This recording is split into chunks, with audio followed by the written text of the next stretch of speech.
من اهم الحاجات في رمضان وهي طبق الفول. النهارده هعلمك تعملي شويه فول. بصي هيتحكى بيهم. هيسالوك انت شاريه من افخم مطعم ولا ايه. معايا هنا نص كيلو من الفول. اشتريته عادي كده، كان تقريبا ب25 جنيه نص كيلو. وهجيبه هنقيه واحطه في ميه. هو عامه لما بتحطي اي بقوليات في ميه سخنه، اي حاجه فيها مش حلوه بتطلع على الوش. فلو انت مش عايزه تنقيه، يعني اي حاجه فيه مش حلوه هتطلع على الوش ليها على طول. فاحنا دلوقتي كده حطيته في ميه سخنه، وهسيبه فيها ساعتين او 4 ساعات. ما تسيبهوش اكتر من كده. الفول لو نقعتيه يوم كامل زي ما ناس بتقول القشره بتاعته بتبقى خشنه وما بتستويش معاكي. انت هتنقعيه من ساعتين ل4 ساعات. شكله كده قبل النقع. هسيبه ساعتين او 4 ساعات، وهرجع له تاني هلاقيه نفش بالشكل اللي انتوا شايفينه ده كده. وهتغرزي صباعك فيه كده هتلاقي صباعك يعني هتلاقي ايدك بتدخل فيه عادي. تمام. هنصفي المية دي، بس قبل ما نصفيها هحط عليها الاضافات التانية. معايا كوباية من الفول المدشوش، ودي يعتبر نص كوباية لان الكوباية دي صغيرة. انت حطي نص كوباية من الفول المدشوش، وهحط زيها نص كوباية من العدس الاسود. لو انت هتفرميه زي حالتي في الاول حط عليه عدس اسود ومش هتندمي، الطعم هيبقى تحفة. لكن لو انت عايزاه حبيبات حط عدس اصفر او ما تحطيش خالص. ولكن العدس الاسود هنا بيديني طعم. انا ما بتكلمش هنا ولا على قوام ولا على لون. الناس بتحط العدس الاصفر عشان يفتح اللون بتاعه، ولكن هنا انا بحط العدس الاسود. بيخلي طعمه تحفه زي بتاع بره بالظبط. اعتذر طبعا على الصوت عشان البرد. حطيت هنا كمان جزرايه على بعضها كده. وحطيت كمان طماطمايه شلت منها بس الجزء اللي فوق.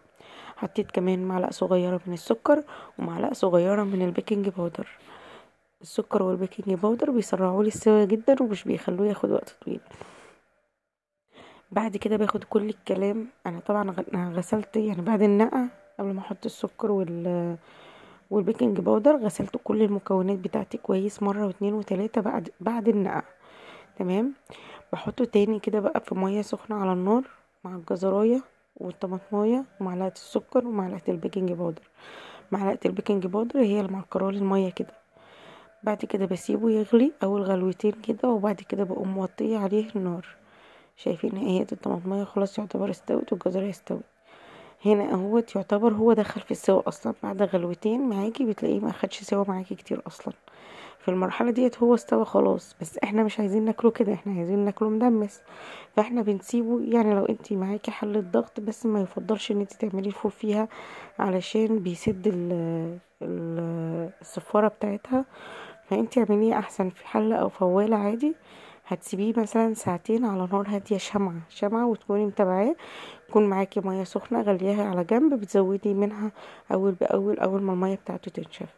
انا هنا عشان كان كل شوية يكب مية على البوتاجاز فانا غيرت الحلة بحلة اوسع. بعد كده اهو شكله.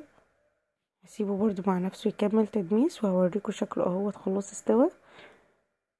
باخد الحباية بتاعته واحطها كده تحت معلقة او تحت صباعي بلاقيها استوت معايا، او بقت دايبة كده خلاص انا مش محتاجة سوا تاني.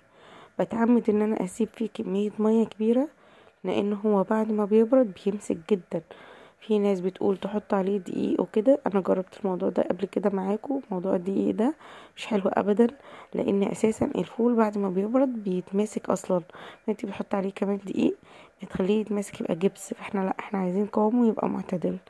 فاحنا دلوقتي هنسيب فيه كمية مية كويسة، لسبب كمان ان انا بحب ان انا اضربه. انا ما بحبش ان انا اكله صاحي كده.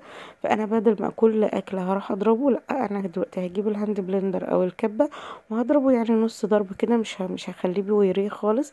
لا هو انا هضربه برضو الفول يبقى ظاهر لي. انا شلت هنا الجزرايه، انا ما بحبش طعمها مسلوقه كده، فانا شلتها من من الفول. وشلت قشر الطماطم بشكل انتوا شايفينه كده، الطماطمية نفسها دايبت.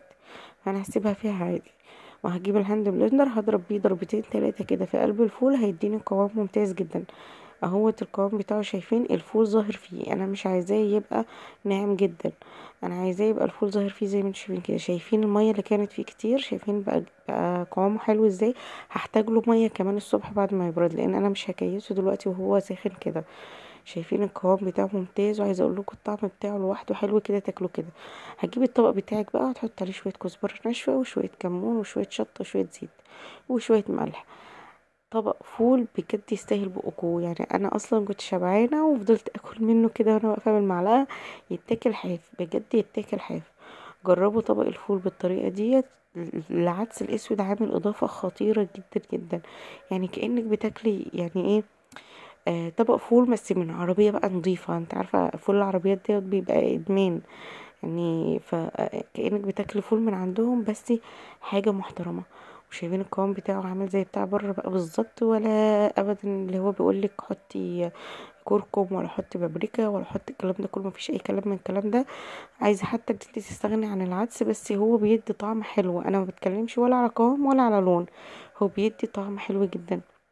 والفول المدشوش بيديله قوام حلو زي ما انتم شايفين كده، بيديله ترابط شويه. لو ما عندكيش عادي عادي، ما فيش اي مشكله. ولو ما عندكيش ده وده عادي برضو ما فيش اي مشكله. اعمليه بالطريقه ديت هيعجبك جدا، وهتعمليه كل سنه بالطريقه ديت، وكل سنه وانتم طيبين. اشوفكم ان شاء الله في فيديو جديد. رمضان كريم عليكم، والسلام عليكم ورحمه الله.